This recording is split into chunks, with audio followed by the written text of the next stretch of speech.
各位观众朋友们，大家好，欢迎收看 JxJ 论坛，由我 Jimmy Ma 与我们的好朋友 Jim Noteware 为我们去讨论这个礼拜的时事。Jim? Hello, Jimmy. Well, we can't escape what is in the headlines and on everyone's mind this week.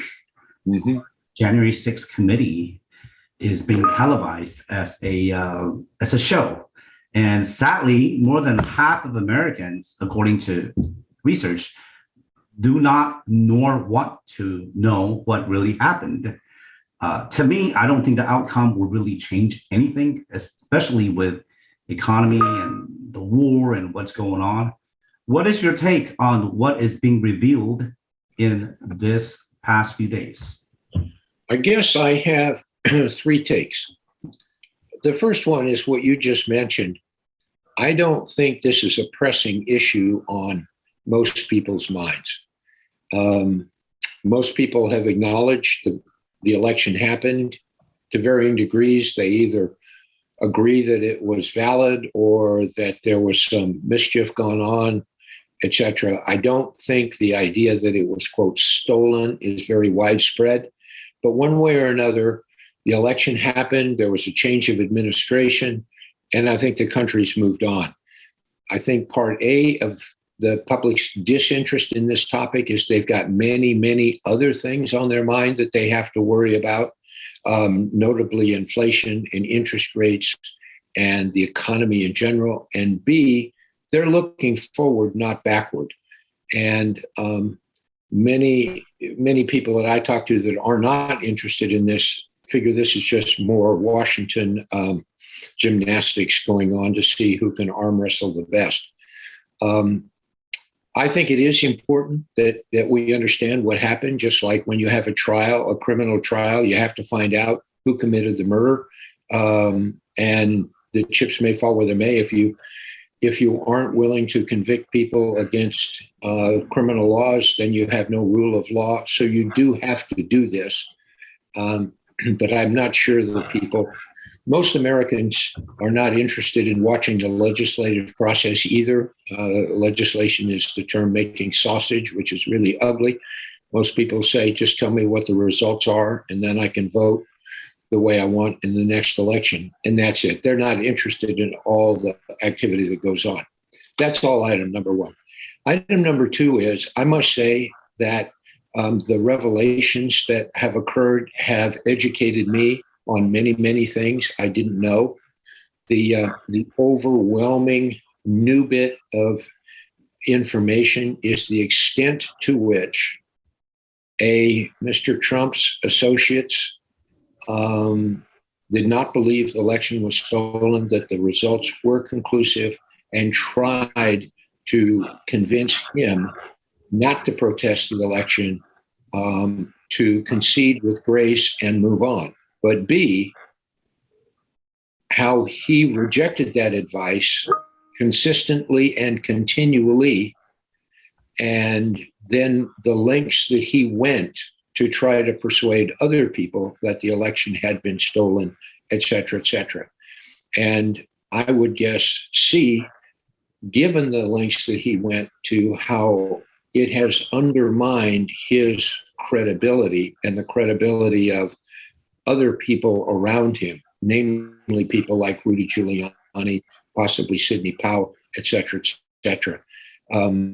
It shows to me, too, how credibility is extremely important, and people like Mike Pence standing up for what they believed is right, et cetera. There will be some heroes and there will be some goats. Whether they get prosecuted or not, I don't know, but history will be a very significant judge in this. That's all my point number two. So I have learned a lot, and I must say some of my observations and previously held beliefs have been changed by what we have learned. So I think the committee has done important work here. Jim, that is amazing to hear that coming from a lifelong conservative. You're absolutely right. I have definitely newfound respect for Mike Pence, for Bill Barr. But the fact is that you are in the minority. My friends that are firm believers cannot be changed, no matter what facts are being presented. Right. Now they're witch hunting Mike Pence and Bill Barr. Bannon is basically ready to go after them. Yeah, I know that's how some people feel.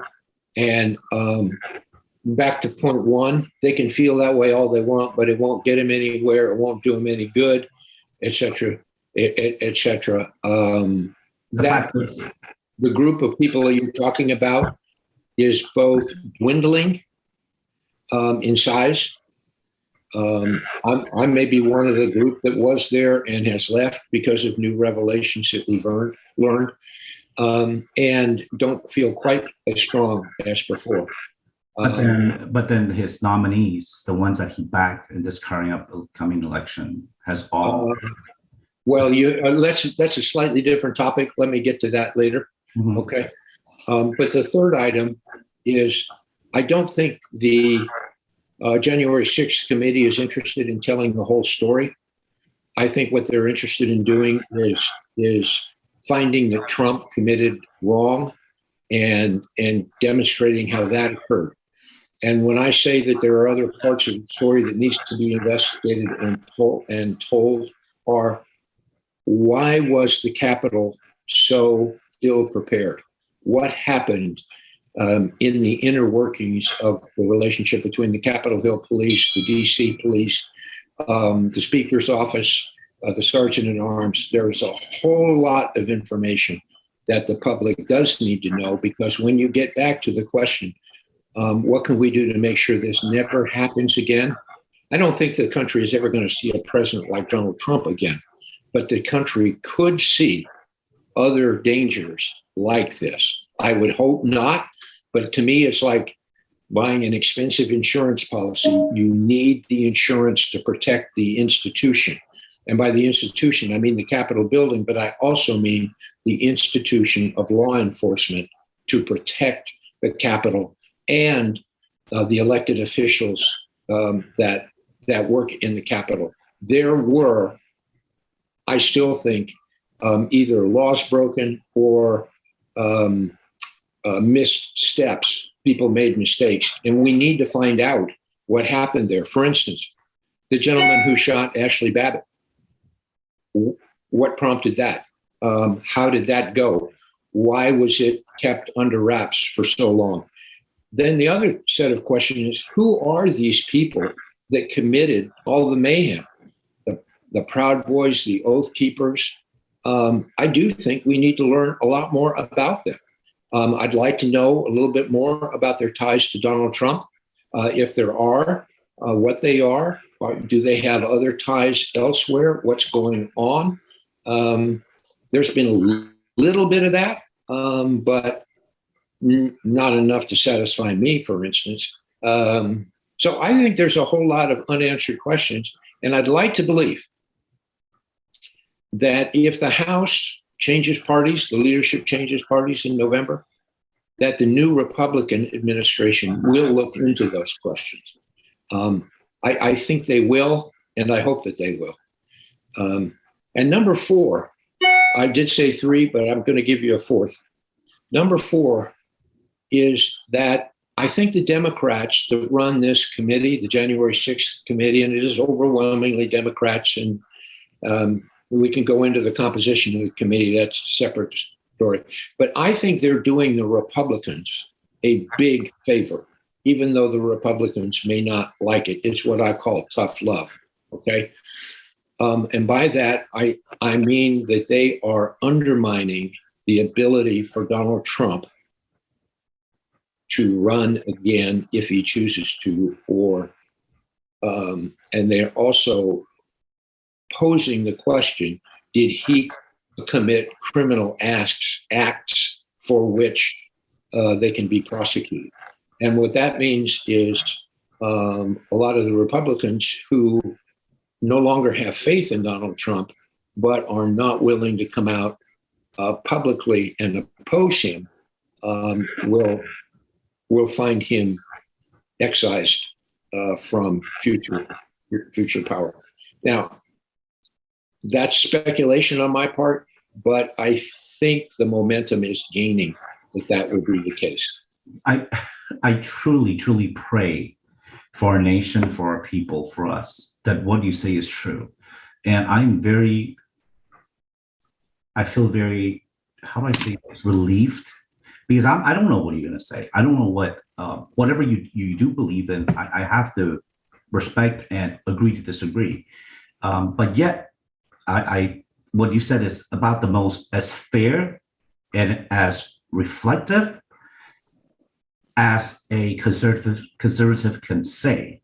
Unlike a lot of my friends that still cannot stand that categorically dismiss everything and turns it into a witch hunt or a political sideshow. Look, all that is true, but the key is there are a lot of facts being presented. And what he said is absolutely fair, that one party might be doing all of Americans a favor by doing this, because this needs to be done. There are facts, and this is something that's never happened before. This insurrection, a crime has been committed. And we know now who is behind it and how it happened. And we have to prevent it from happening again, to undermine our system, this democracy that took hundreds of years to get here. Mm-hmm. But like I said, it restored some faith in our system that so-called his loyalists that we believed that did many things during the administration, that did things behind the scenes that we didn't know about, that ensured that our institution is protected, that stood for God and country first, instead of loyalty to one particular person. And that is very commendable. Thank you for that. But let's go back to a couple of things you said. I just want to be clear. Yes, I am a conservative guy in a lot of different ways. I like to think of myself as open-minded and flexible, where some of my conservative friends are not. But leave that all aside. But let's not confuse in this issue being conservative with loyalty to Donald Trump. I think those are two very different issues. They may coincide within certain people, but there are many conservative people who for a long time have been suspicious of Mr. Trump and who were what they used to call never Trumpers. And so that's the basic schism within the conservative movement or the Republican Party, et cetera, et cetera. But I think there are a fair number of people who are conservative that say Trump did a lot of good as president. His personality may be leave a little bit to be desired. Do we want him back? Maybe, maybe not. But in many ways, they look at him and say he wasn't terribly conservative. And some of the issues are open to real debate. He certainly was not a fiscal conservative. And you can argue different points of foreign policy, whether he was conservative from a military standpoint as well. We can get into those discussions if you'd like. I'm not sure that they're helpful here. And just like I said earlier, they don't look forward. Those discussions would look backwards. And I'm not sure that if he were president today, that our national leadership would be dealing with the Ukraine situation a whole lot differently. Maybe a little bit around the edge, but probably largely the same. I think this mess we're in took multiple administrations from across the aisle to get here, whether it's our foreign policy, our China stance, our issues with economy, inflation, with gas prices. Both parties are definitely responsible. It's not going to be on one. And that has nothing to do with just Mr. Trump. When we talk about January 6th, that squarely is on him and his administration. The rest is not. We have to separate it and not group it all together and turn it into a spectacle or just about politics. For this nation, for us, there is right and wrong. There's facts and there's conspiracies and their things are not true. We just have to differentiate and know and not to drag everything in. But Jim, being fair, being clear-minded, because the common goal is for the benefit of the majority of the people here. And that's what we're hoping for, is to have some clarity and some facts. But there are many things that over the last few years that as our discussions has grown, that you have changed your mind on many things based on new information, and so have I. This fossil fuel issue that President Biden has taken, for me, all the new information has shown that it is this Green New Deal and all that. It doesn't work because the demand is still going up for fossil fuel. We're trying to transition to EV and to energy efficient, but we're not there yet. So in the meantime, you're cutting off supply while demand's going up. What's going to happen? What happens is we have these unbearable prices that affects all Americans, especially the ones that are low income. This ideology is not workable. Now I have understand where you're coming from now. If you talked to me a year ago, which we did, I did not understand that, because it did not hurt. It did not affect the daily lives until now. Now we see that, hey, oil and gas, there's still a need. I mean, you didn't sit there and try to make me understand. You stated the facts. But as I look back now, a lot of these are preventable. Like you said, from Ukraine to the economy to gas prices. These are the things that matters. Now, January 6th does matter, because a lot of that will affect the foundation of our democracy. But it's with a very heavy heart when we look at headlines now. You know, this last year literally is nonstop, Jim. It was, when is the last time we had maybe when you went to Europe or when you went to California, when you go home, but every week it just seems as if there's things that affects us that maybe once in a generation. We spoke a little bit about this recession that we've been seeing for many years. People forget what it's like in the 70s and 80s. I studied it. I knew how bad it was. I'm sure you remember it. I know Houston was hit very hard. I think for the younger generation, for a lot of our younger viewers, I don't think they understand what it's going to be. We're calling for food. There's going to be food shortages, real estate prices plummeting. I mean, this is going to get ugly, Jim. And there's no recourse, because in 2009, we just used more QE, right? More quantitative easing. Well, this time the culprit is QE.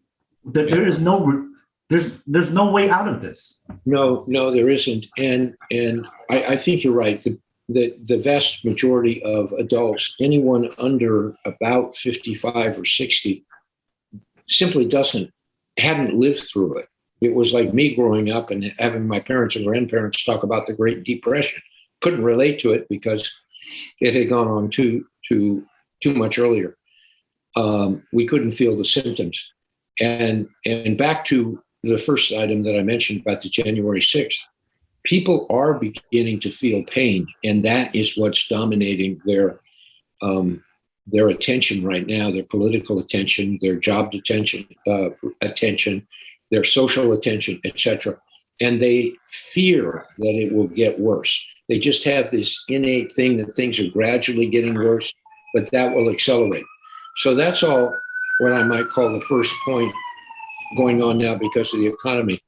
But the second is like it, which is I'm disappointed that the political or economic leadership is so unable to articulate what the future is looking like. You know, you can read economic publications now, like The Economist, like the Wall Street Journal, like the business section of the New York Times, and others like them, let alone every industry publication, oil and gas industry, the real estate industry, et cetera, banking industry. And they all talk about exactly this stuff. But I don't find much of a sense of curiosity on the part of the average person to say, I really would like to understand this. It's like what it must have been like to be the ship captain with Christopher Columbus. You're out in the middle of a big ocean and you have no idea about navigation or the winds or the tides, etc. But you're out there. That's the way it must feel to someone who really doesn't have a background in either experience or the analytical education to talk about, to really understand what do raising interest rates really mean, and why do people behave that way, and why does it take some time, and what are the lag effects? I mean, and these things, this thing can be brutal. And let me just give you a couple of very contemporary statistics. At the beginning of this year, barely 6 months ago, people could borrow a new mortgage at 2.5%. Last week, it was 5.5%. Given what happened yesterday, it will be at least 6.5%. And if you listen to what Jerome Powell said yesterday, after the 75 basis point increase, that they're prepared to do it again. If that scenario happens next month, then the 6.5 will go to at least 7.5. You can almost kiss new home sales goodbye. Okay. And again, going back 50 years to macroeconomic policy and things like that, the Federal Reserve, through the savings institutions, which are no longer, but they used to regulate the economy, not through the money supply so much, but through the housing industry. Because the home building business was so big that you weren't just putting sticks on the ground. You were encouraging people to buy more cars. You were financing the appliances that went on inside, the rugs, the roofing materials, the whole chain. That was the bellwether that the economy turned on and off to regulate employment, money supply, growth rates, et cetera, et cetera. Okay. We're going from a galloping horse to pulling back the reins so fast that the horse stops and the rider gets pitched off. Okay. Now, how do I feel about that? Actually, if I were on the Fed board yesterday, I would have voted the same way because they're late. They should have been doing this, and people warned them. Maybe not quite a year ago, but at least 6 to 9 months ago. The signs were there and the misbehavior continued. Last quarter, yeah, absolutely. The Fed was continuing to buy through quantitative easing and financing the federal deficit, mortgage-backed bonds as recently as March. That's 2022. That's only 3 months ago. In other words, they continued to make a worsening situation much worse. Because they want to keep the faucet on for Wall Street, for investment bankers to continue drinking the Kool-Aid. Right. So we absolutely have to do what they're doing. Now, there is, I've been one of the first to say this feels like the late 70s all over again, and I'll stand behind that. But there is one big difference between now and the late 70s. In other words, 45, 50 years ago. And that difference is the inflation that we're seeing today was caused primarily or exacerbated primarily in the last 12 to 24 months. In other words, it's been a fairly recent phenomenon.